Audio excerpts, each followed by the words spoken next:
Ya, Assalamualaikum warahmatullahi wabarakatuh. Selamat siang semuanya. Oke, hari ini kita lanjutkan eh, materi pertemuan sebelumnya. Kita implementasi konten sosial media yang kita terapkan menggunakan waterfall kemarin ya. Dua pertemuan sebelumnya ya. Nah, hari ini kita bahas mengenai implementasi video copywriting setelah kita mempelajari eh, review ya, melihat eh, kanal kanal sosial media milik pemerintahan ya. Di antaranya adalah Kementerian Pariwisata dan Ekonomi Kreatif, dan yang kedua adalah Wali Kota Kediri. Dari sana kita sudah banyak belajar ya, banyak belajar, dan kita coba menerapkan, mengimplementasikan apa yang sudah kita pelajari sebelumnya ya, termasuk apa itu copywriting ya, copywriting, dan kita review hasilnya ini ya. Materi kita hari ini kita bahas mengenai implementasi video copywriting ya, yaitu mengimplementasikan apa yang sudah kita pelajari kemarin ya tentang video copywriting. Kembali ke tahapan waterfall, tapi sebelum ke sana kita coba lihat hasil booster ya, hasil booster yang sudah kita terapkan untuk kanal sosial media.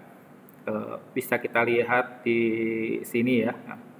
Sudah ada hasilnya ya. Nah, mari kita lihat apakah ada berhasil atau tidak. Kemudian implementasi video copywriting berdasarkan desain rancangan. Nah, di tahap-tahap kita mengerjakan konten sosial media menggunakan waterfall, di dalamnya ada desain dan rancangan. Desain atau rancangan konten kita ya. Baru kemudian kita akan publikasi sosial media. Maksudnya video yang sudah kita terapkan ini kita akan publikasikan ke sosial media. Baik, di pertemuan sebelumnya kita latihan ya, kita membuat video copywriting ya untuk Facebook ya, kemudian Instagram dan TikTok. Kebetulan Facebook dan Instagram ini memiliki aura atau aroma atau ya sedikit cara yang kurang lebih memiliki kesamaan, diantaranya ada reels gitu ya. TikTok sebenarnya juga ada, cuma algoritma juga berbeda ya. Nah, baik semua sosial media ini kita gunakan Filmora. Nanti saya akan sampaikan caranya menggunakan Filmora. Saya yakin di antara Anda ada yang sudah banyak mengenal, bahkan mungkin menganggap Filmora ini tools lama atau tools software yang usang. Mungkin lebih Anda mungkin lebih menggunakan seperti Adobe Premiere gitu ya, Adobe Spark gitu ya. Ya, sah-sah saja, silakan saja ya. Tapi bagi pemula ya, Filmora ini menjadi alternatif yang mungkin bisa kita gunakan untuk konten-konten kita dasar ya. Nah, videonya hanya sekitar 60 detik atau kurang dari itu ya, karena video real.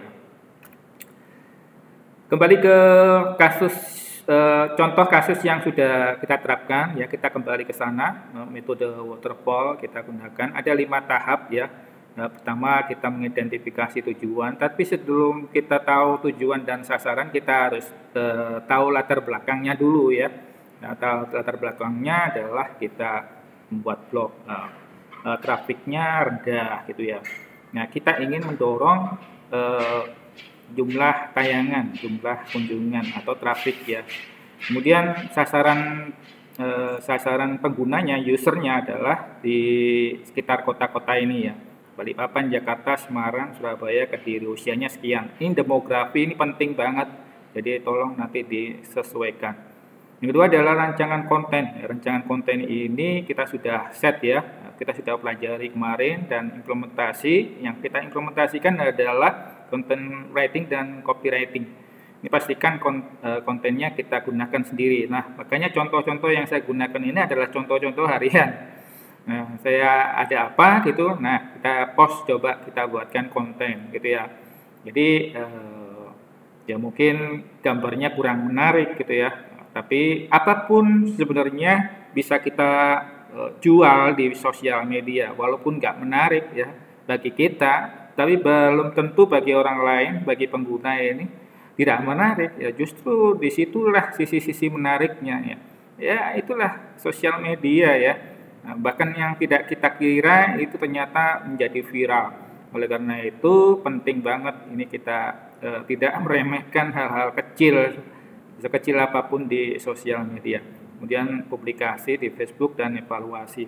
Mari kita lihat ya, di kemarin itu usernya 455 ya, ini kecil. Nah ini kita ingin didorong, di boost gitu ya, di boost sehingga naik gitu ya. Nah ini adalah blognya ya, trafiknya kecil ini. Dalam 28 hari 455, kecil banget.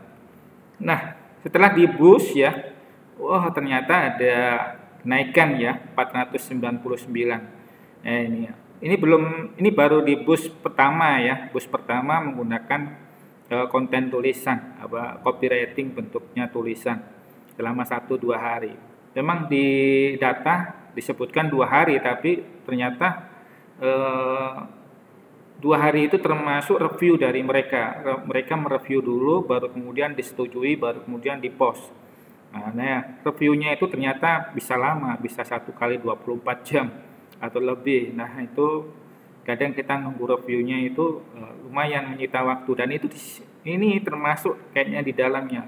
Jadi kalau kita hitung itu cuma 1,5 hari saja sebenarnya kalau saya lihat tuh ya, menurut saya. Nah ini ya data lama 455, kita push ya, kita push, hasilnya adalah ini yang 499, ada kenaikan 44 ya, 44 hit. Jadi ini naik ya grafiknya, ya ini grafiknya naik menunjukkan. Wah, dan barangkali ada yang tanya, wah ini kan bisa kita klik-klik, double klik terus Pak.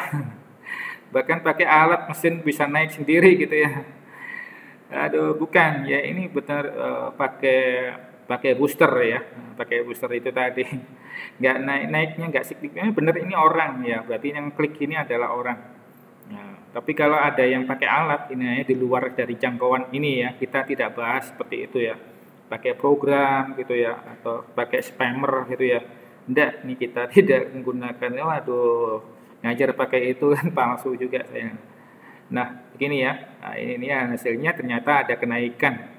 Signifikan lumayan ya. Nah, naiknya lumayan tinggi. Begitu juga dengan di insight postingan di sosial media, di Facebook ya. Nah ini awalnya dari 174, 92 ini.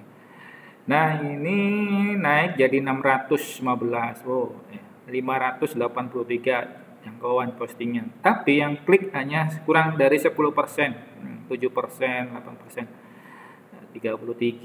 Nah, kenaikannya ya kecil banget ya, ini dari 2 menjadi 14 pertama ini ya, tahap pertama, baru kemudian di menit-menit terakhir itu baru sekian naik ya, lumayan ya. Ini juga berpengaruh dengan konten ya, kontennya kalau kontennya apa adanya, yang seperti yang saya gunakan ini apa adanya, memang berpengaruh di impresi ya, impresi jangkauan juga, karena orang akan melihat kontennya kurang asik gitu ya. Ini 2 hari, nah 2 hari dihitung. Ada biayanya ya. Ini boosternya, berarti boosternya ini berhasil lah. Ya. Jadi supaya berhasil lagi biasanya ya dibuat harian gitu ya, hampir tiap hari. Jadi bukan 2 hari. 2 hari ini kan test the water ya, testing aja. Artinya dari sini kita sudah bisa melihat bahwa ada peningkatan gitu ya, ada peningkatan. Memang butuh biaya, biayanya kecil aja ya. Kemudian copywritingnya, sekarang kita dukung ya supaya blog kita juga akan naik lagi ya, dari sekitar 499, nanti kita harapkan bisa naik lagi lebih tinggi misalnya. dengan menggunakan copywriting. Kalau kemarin kita menggunakan content writing. Nah, headline ya ini ya. Kalau di copywriting ini ada istilah headline, body copy dan CTA. Ya, headline,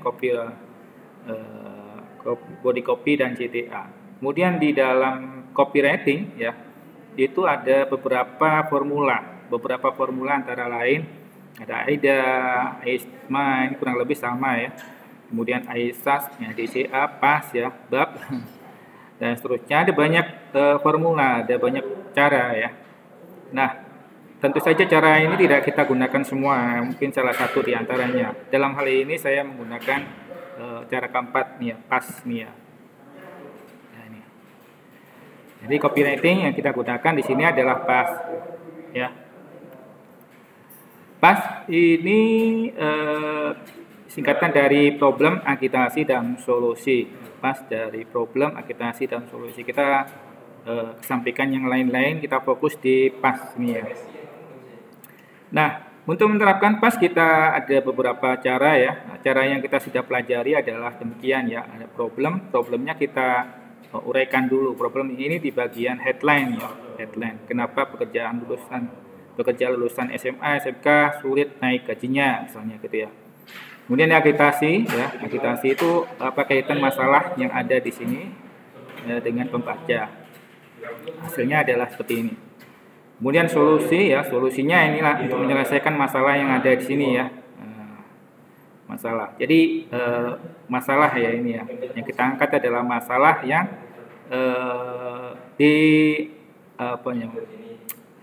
dialami oleh audiens ya. Masalah yang dialami oleh audiens. Baik, kembali ke teori ya. Kalau kita membuat berdasarkan struktur copywriting, ada beberapa bagian di dalam struktur tadi. Ada headline, ada subheadline ya. Kemudian ada body copy, tagline, call to action, dan additional. Ini nggak semuanya harus ada ya. Nggak semuanya harus ada. Nah, juga tergantung dari produk atau jasa yang ditawarkan. Nah, kurang lebih paling tidak dalam struktur copywriting tadi ada 3 ini saja, headline, body copy, dan call to action. Ini penting banget ini ya. Headline, body copy, dan call to action. Dengan menerapkan PAS, maka kita coba menerapkan dengan menggunakan PAS.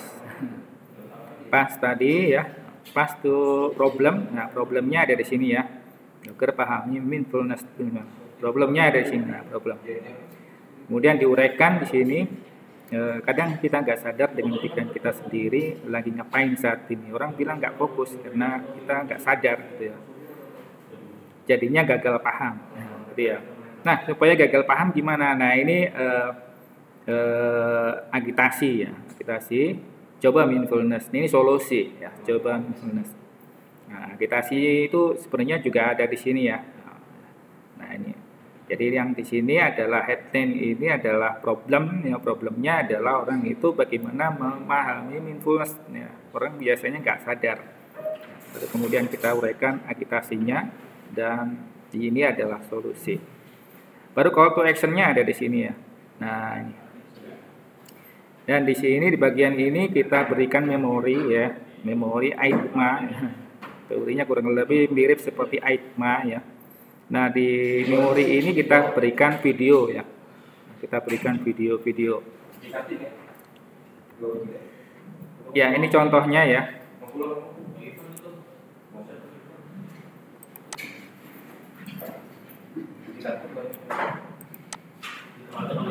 Ya, nah ini contohnya kita sudah buat.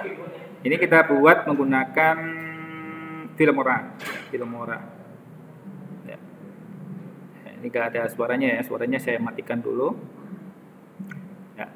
Jadi urutan ini ada seperti ini ya. Jadi teksnya ini kita tinggal atur di sini ya, ditempatkan di sini bagian-bagiannya. Tinggal dikopas saja ya.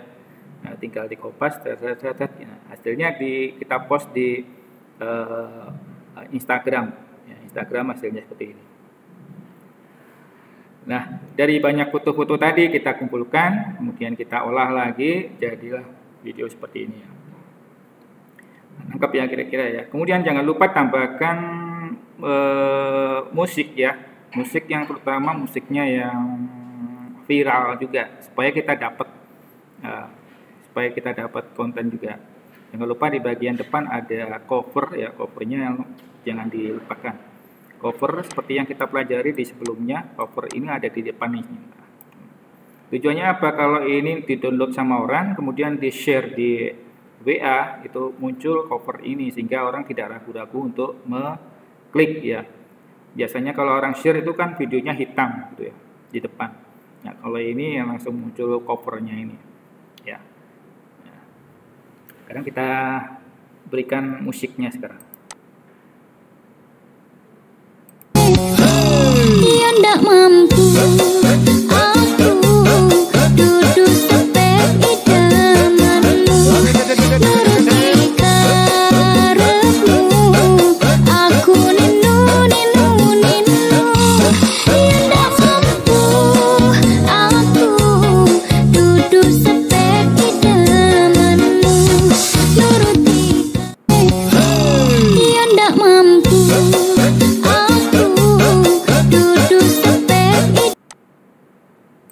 Ya, itu ya. Jadi kita gunakan musik yang viral juga supaya kita dapat imbasnya gitu ya. Nah, jadi gunakan musik-musik yang memang sudah pasar.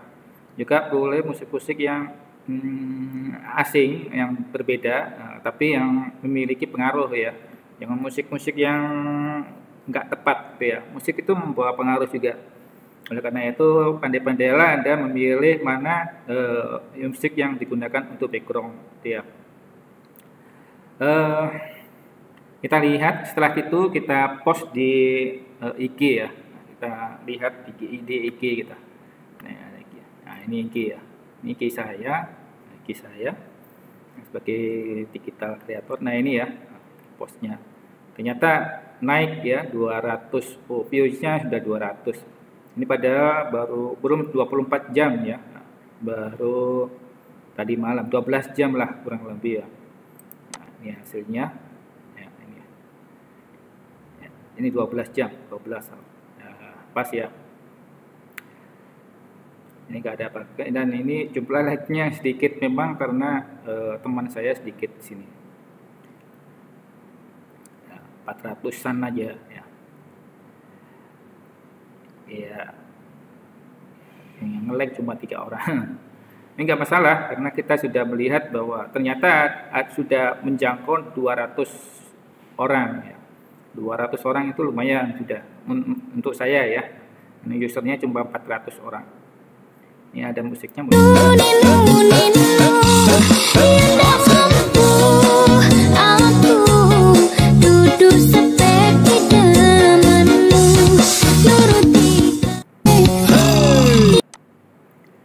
Jadi ada yang tanya, Pak, ini call to action-nya CTA-nya di mana, Pak? Ini ya CTA-nya. Cuma di sini kan kita nggak bisa klik ya. Nah, ini belum di booster. Kalau di booster nanti baru muncul CTA-nya. CTA-nya kita berikan ini, misalnya gitu ya. Atau diberikan ke laman konten kita. Nah, masukkan ke sini laman kontennya. Nanti di kopas gitu ya. Nah, di kopas dan berikan tombolnya. Jadi nanti di bawah itu ada tombol gitu ya. Kurang lebih demikian ya. Ini untuk baru 12 jam. Ya. Sekarang kita lihat statistiknya ya. Statistiknya kita lihat di sini ya, di FB ya. Di FB ini ya. Di FB ini ya ini ya. Ternyata naik ya. Nah, 500 dari sebelumnya cuma 100 ya, kurang 100 ya, 100-an, 170 ya, jadi 500, naiknya 400 ya, interaksinya juga lumayan. Ini berbeda dengan yang tanpa booster ini ya, karena kontennya sudah menyentuh juga gitu ya, menyentuh emosi. Ini tanpa booster sudah naik gitu ya. Ini kalau sehat kalau sehat biasanya langsung naik, tapi kalau nggak sehat perlu obat gitu ya perlu obatnya booster ini jadi naik segini ya. Jadi obat ini penting juga. Ini tanpa obat nih, tanpa booster ya, tanpa vaksin booster. kecil banget. Nah, ini yang tanpa vaksin, ini kalau sehat, dalam kondisi sehat. Tanggal 1, 3, 11. Oke. Oke ya, berarti ya. Terus kemudian kita lihat hasilnya di sini, di blok ya, bloknya naik nggak? Oh, ini kok turun ini 499 jadi 496. 496 ini karena di sini udah kemakan hilang ya. Terus kemudian dibuat baru di sini. Nah, baru ini lagi berjalan di sini. Nah, 30 Easter. Sebelumnya biasanya 28. Nah, ini lagi mau naik ini ya. Bisa dilihat besok. Nah, ini ya. Jadi berhasil naik ya, 54 usernya. Nah, tentu saja ini kecil ya untuk blok. Nah, ada blok-blok yang rame gitu ya.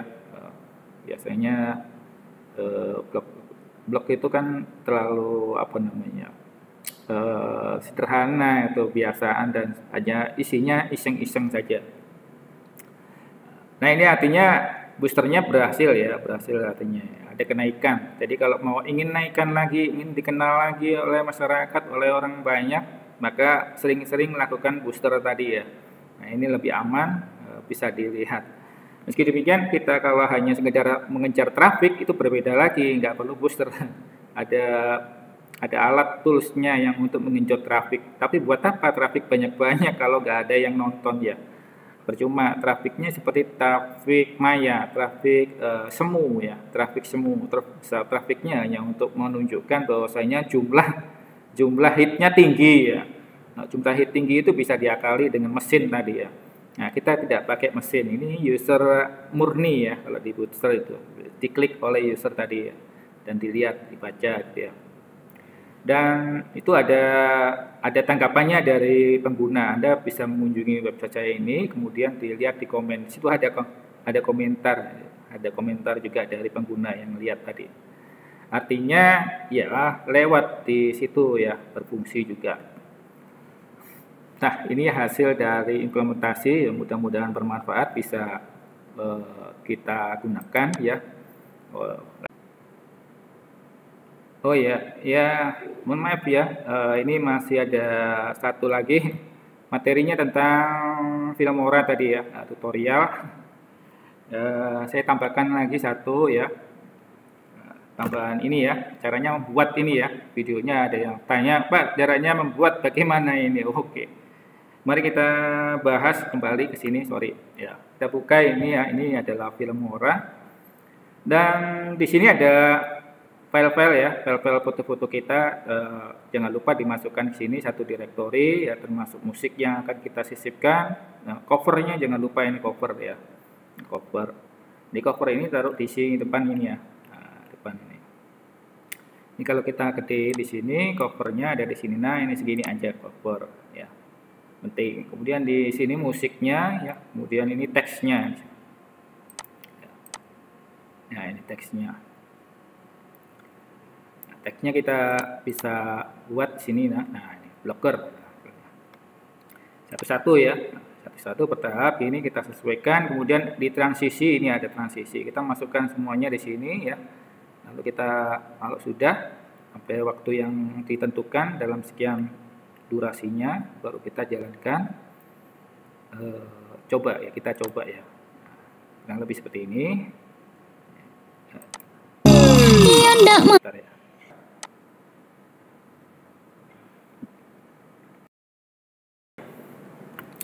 Nah, itu ya. Jadi demikianlah caranya menerapkan metode tadi ya.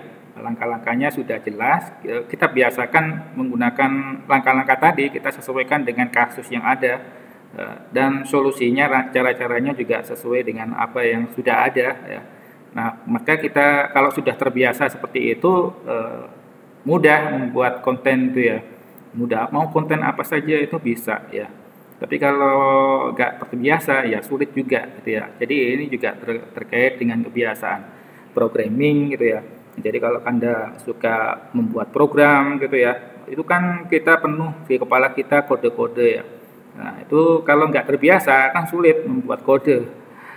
Mikirnya lama banget gitu ya. Tapi kalau sudah terbiasa ya cepet aja gitu ya, cepet profesional gitu ya. Nah, demikianlah tahapan-tahapan, mudah-mudahan bermanfaat. Masih ada satu kali lagi pertemuan, yaitu tentang kisi-kisi UAS. Ya, mungkin kita akan berikan nanti di pertemuan berikutnya minggu depan insya Allah. Jadi ini materi-materi yang terakhir ya di akhir semester ini, mudah-mudahan semuanya bermanfaat. Jangan lupa nanti UAS juga mungkin ini bisa jadi muncul lagi. Jadi jangan sampai ditinggal ya, diabaikan. Aduh, kasihan banget. Kasihan siapanya ya? Kayaknya Anda sendiri kalau kasihan. Saya sih nggak masalah ini ya, karena ini juga akan saya lakukan insya Allah ke depan. Mungkin itu saja, mudah-mudahan bermanfaat, mudah-mudahan semuanya sukses. Kita akhiri. Wassalamualaikum warahmatullahi wabarakatuh. Selamat siang semuanya.